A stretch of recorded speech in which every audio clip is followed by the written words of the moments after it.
Au cœur de la louange. Au cœur de la louange, une émission de rencontre, de formation, d'évangélisation et de partage sur la louange.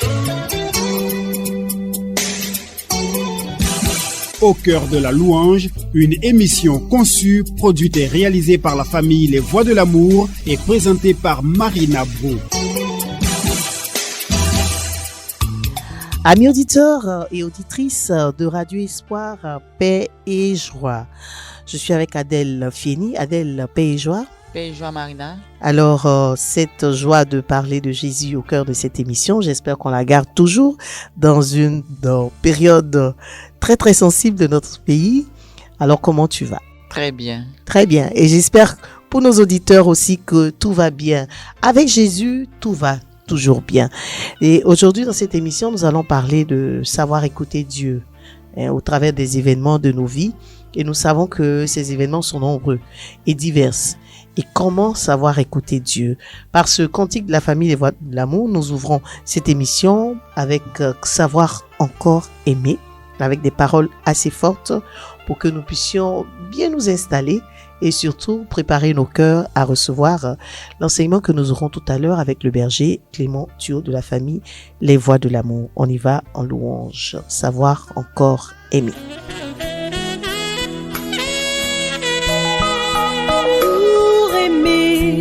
Il faut connaître, pour connaître, il faut naître, pour naître, il te faut être humble semence, être la petite source, être désiré par Dieu.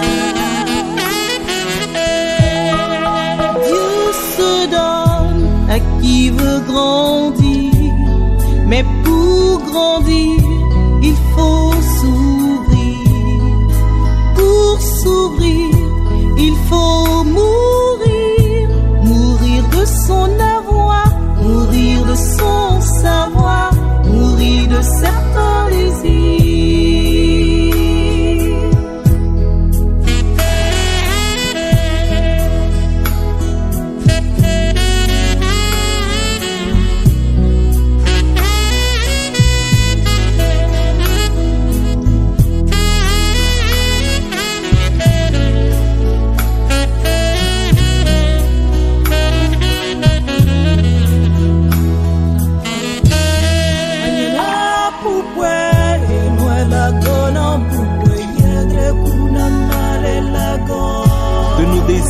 Purifier, renaître dans l'espérance.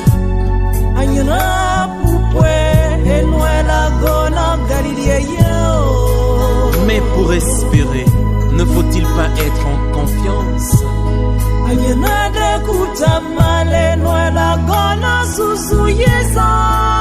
Confiance n'est-elle pas chemin de salut? Mon Seigneur, je te rends grâce. Merci, il faut encore souffrir pour donner la vie, encore souffrir pour garder la vie, encore souffrir pour aimer l'ennemi, encore souffrir pour aimer l'ennemi. L'ennemi est enfant de Dieu.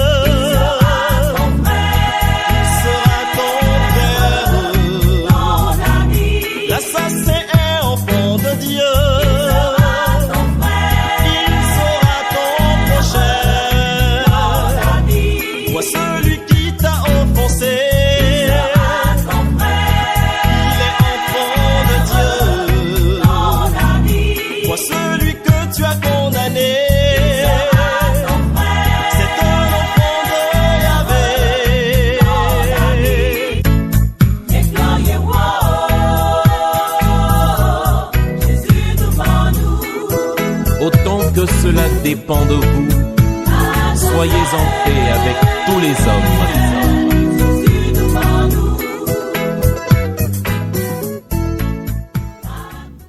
Alors Adèle, ce chant est quand même révélateur, hein? Comment écouter Dieu au travers des événements de nos vies, mais surtout savoir que si nous sommes des enfants de Dieu et si nous écoutons vraiment le Seigneur, il y a des sacrifices à faire, il y a d'énormes décisions à prendre, et parmi ces décisions-là, il y a celle de savoir encore aimer l'autre, quel qu'il soit, même celui que je considère comme mon ennemi. Et comme tu le dis si bien, c'est un engagement. Déjà, savoir écouter Dieu, c'est savoir écouter déjà ses instructions, apprendre à l'écouter, apprendre à le découvrir dans tous les événements qui sont autour de nous. Et lorsque on le reçoit, c'est un moyen par lequel on peut vraiment aimer même nos ennemis.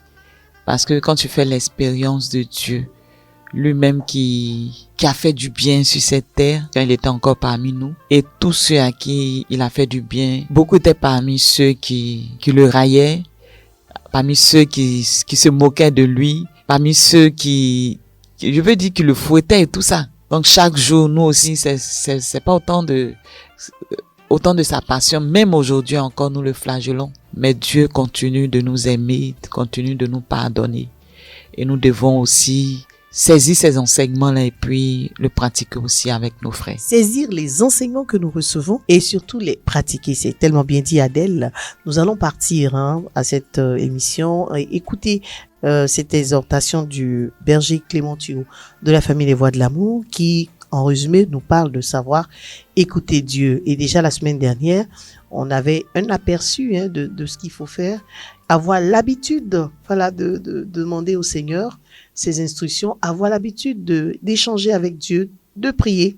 Et c'est à force que nous entendons le Saint-Esprit parler tout doucement à notre oreille, à notre cœur, et qui nous dit exactement ce que le Seigneur attend de nous. Donc c'est donc la suite logique de cet enseignement que nous écoutons maintenant avec le berger Clément Thiault. Au cœur de la louange. Paix et joie. Je bénis le Seigneur, que d'aventures, que d'expériences avec le Seigneur durant ces 3 semaines. Et en prenant la parole avec vous aujourd'hui, je pense à cette rencontre de Mère Teresa au moment où elle reçoit le prix Nobel la paix pour l'œuvre qu'elle accomplit auprès des malades qu'elle accompagne. Et à la fin de la cérémonie, un journaliste à l'esprit un peu tortueux s'avance vers elle, lui dit: mais Mère Teresa, on vous donne un prix pour accompagner les gens à la mort.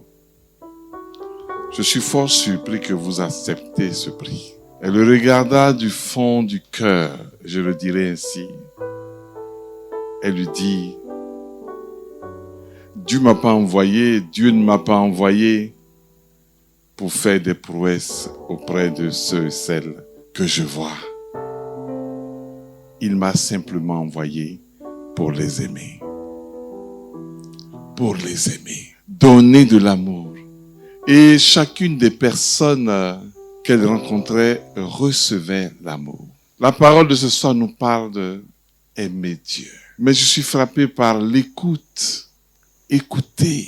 Parce qu'il me semble que tout commence par là, par écouter. Depuis que nous sommes assis là, il y a beaucoup de bruit autour de nous. Ça prêche quelque part là-bas, ça chante ici. Il y a beaucoup de bruit.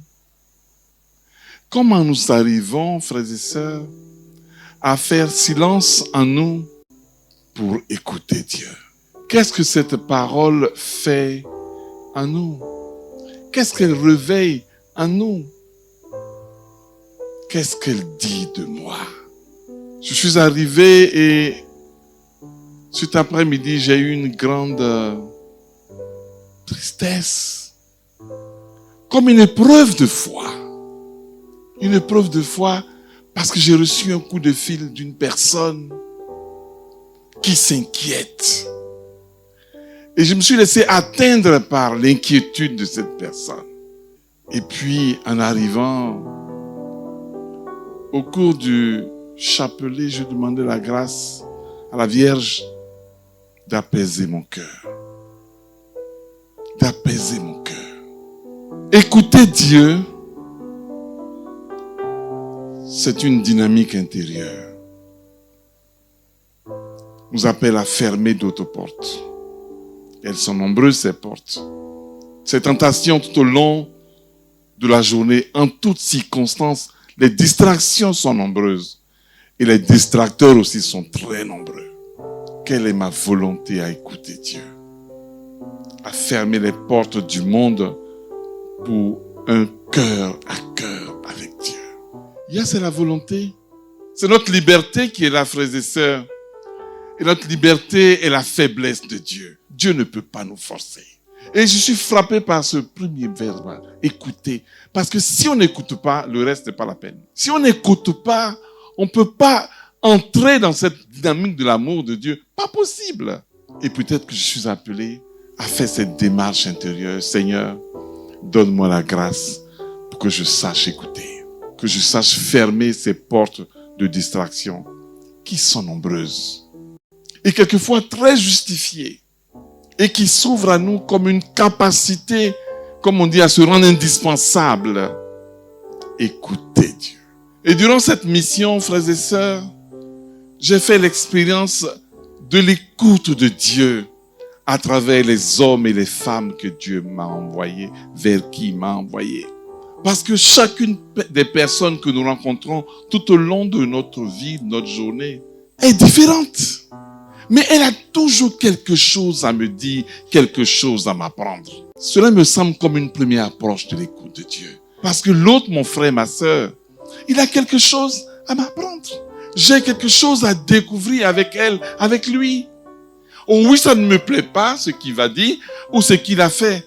Mais est-ce que ça ne m'enseigne pas quelque chose de Dieu? Peut-être la patience, peut-être la douceur, peut-être la tendresse et l'accueil de la différence de l'autre.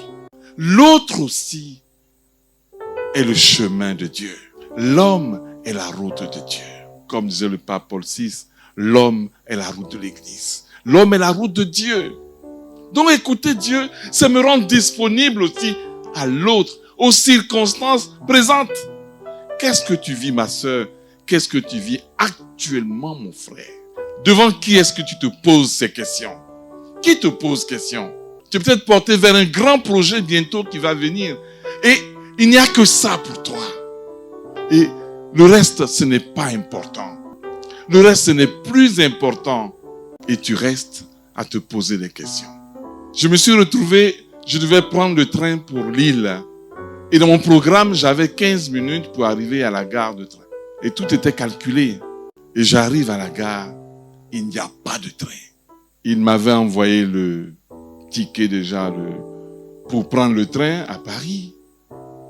Et je me dis, mais Seigneur, ils m'attendent. Je suis resté en silence, je dis, mais il y a quelque chose qui s'est passé. Tout au long de la semaine, ils avaient fait des affiches pour dire que ce dimanche-là, ce samedi, il n'y a pas de train. Mais je n'avais pas écouté. Je n'avais pas lu. Parce que je pensais à autre chose quand je voyageais. J'ai dit, Seigneur, s'il te plaît, si c'est vrai que cette mission, elle vient de toi, tu m'enverras un ange. À peine avait fini de parler que un monsieur arrive. J'ai dit, frère, j'ai un souci. Dès que j'ai fini, il me dit, suivez-moi. À 15 minutes, il y avait une autre passerelle pour prendre une navette pour pouvoir rejoindre la gare.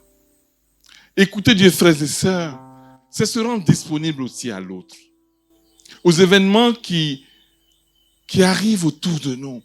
Parce que Dieu nous parle aussi dans les événements, dans les circonstances du moment. Aimez Dieu. Aimez Dieu. À l'avènement du renouveau charismatique catholique, après les grands temps d'Héléna, qui a expérimenté avec le pape Pie XII l'expérience du Saint-Esprit, que souffle un vent nouveau sur l'Église. Et le pape annonçait en 1901 cette Pentecôte sur l'Église et le monde. En 1901. Et ce souffle nous est arrivé, frères et sœurs. Mais qu'est-ce qu'il a provoqué en nous? Nous sortons d'un grand temps de cénacle, où nous avons prié pour que l'Esprit Saint souffle Et ce Saint-Esprit, l'Esprit Saint, c'est l'amour de Dieu, Père et Fils. Qu'est-ce que l'amour de Dieu a fait dans ma vie? Qu'est-ce qui a changé depuis le Cénacle? L'amour, ce n'est pas un sentiment, ce sont des actes. Et Dieu a posé des actes d'amour, c'est Jésus à la croix. Donc, après la Pentecôte, frères et sœurs, ne suis-je pas appelé à poser des actes d'amour pour dire que Dieu, je l'aime? Peut-être c'est cela. Quel acte d'amour j'ai commencé à poser? Je ne sais plus quel pape qui disait, j'ai peur de me tromper de référence, il dit que la première charité, c'est l'évangélisation. La première charité, c'est l'évangélisation. Donner Dieu à quelqu'un. Annoncer Dieu à quelqu'un, c'est là la première charité. Parce que tu le sauves toute sa vie. Au cœur de la louange. Adèle, après cet enseignement, j'aimerais qu'on puisse d'abord aller en louange par ce cantique « Sonde-moi, ô Dieu » qui va nous permettre aussi de rallonger ce qu'on vient d'entendre dans cet enseignement par les paroles qui sont au cœur de ce cantique de la famille, les voies de l'amour. Regarde si je suis sur une mauvaise voie et conduis-moi sur la voie de l'éternité. Sonde-moi, ô Dieu, et connais mon cœur. Éprouve-moi et connais mes pensées. Regarde si je suis sur une mauvaise voie et conduis-moi sur la voie de l'éternité.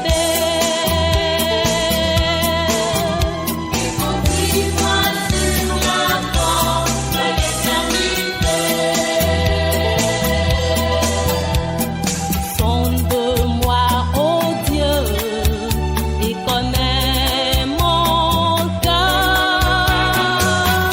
Éprouve-moi et connais mes pensées.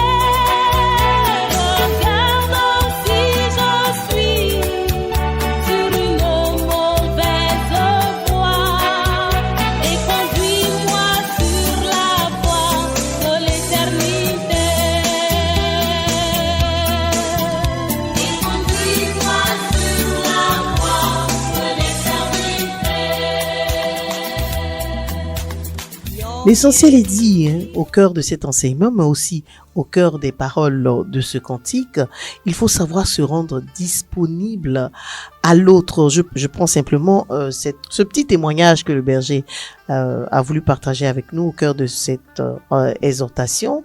Et lorsqu'il était coincé à cette gare où il n'y avait plus de train, et il a dit, Seigneur, si cette mission vient de toi, tu vas m'envoyer un ange. Effectivement, le Seigneur a envoyé un ange.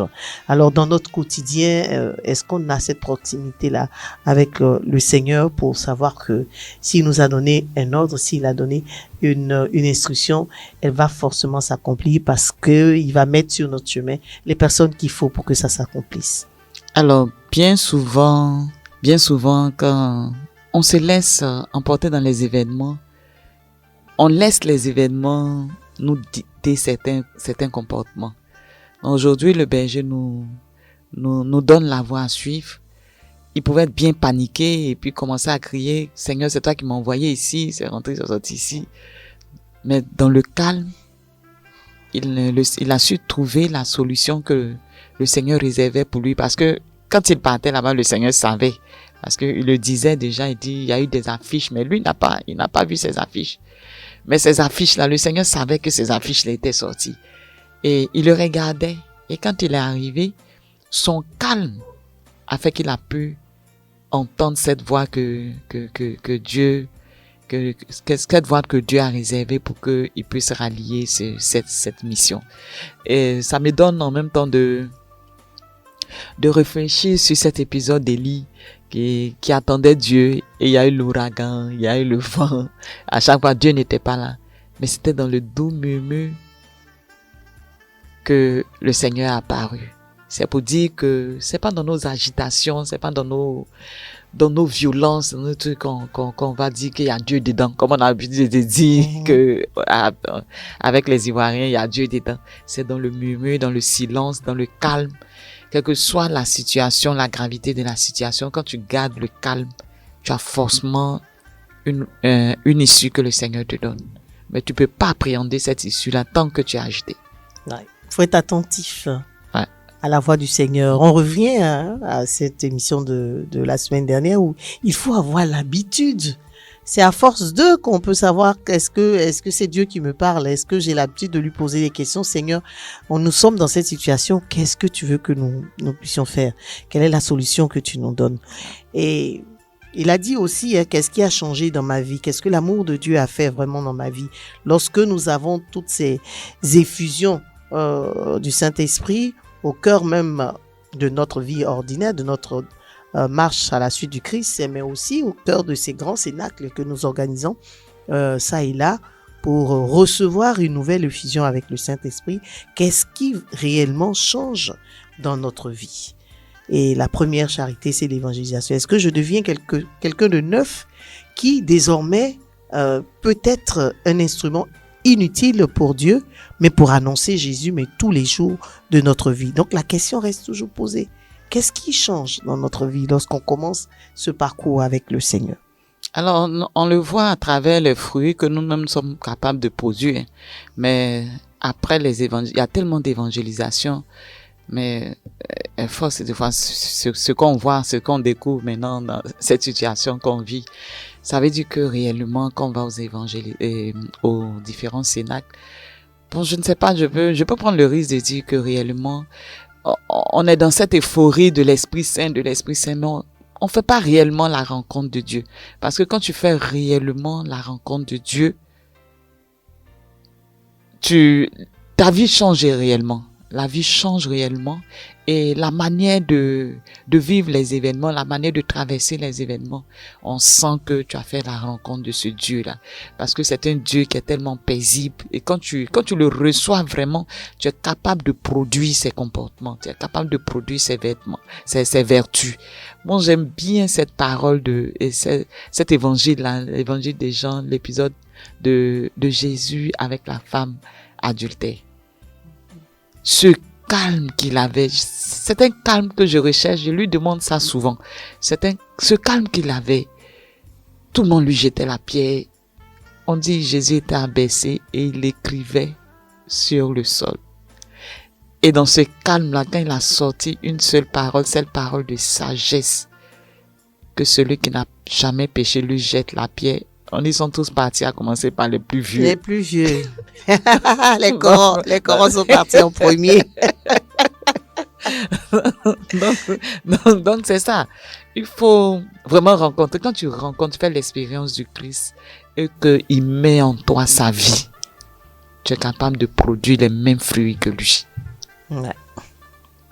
Moi, j'aimerais partager une expérience qu'on a eue au niveau de notre CEB, la CEB Saint-Esprit, de la paroisse Ascension du Seigneur, à qui je fais un gros coucou à travers de son responsable, le frère Placide Kouassi.